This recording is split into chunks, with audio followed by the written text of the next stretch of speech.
how to fix Valorant VAN 9003. Hey guys, welcome back. In today's video, I'm gonna show you another way to fix the VAN 9003 error in Valorant on your PC. So make sure to watch this video till the end and let's get started.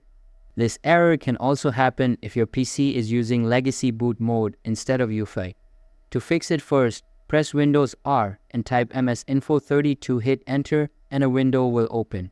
Look for BIOS mode. If it says legacy, you'll need to switch to UEFI here on my PC. It's in UEFI, if not in yours. Follow the steps to do this. Restart your computer while it boots up. Press your BIOS key. Usually Del F2 or ESC now in BIOS. Go to the boot tab and change the boot mode from legacy to UEFI, then press F10 to save and exit. After the PC restarts, try launching Valorant again. This should fix the VAN 9003 error. That's all for the video. If this helped, hit the like button and subscribe for more easy tech guides.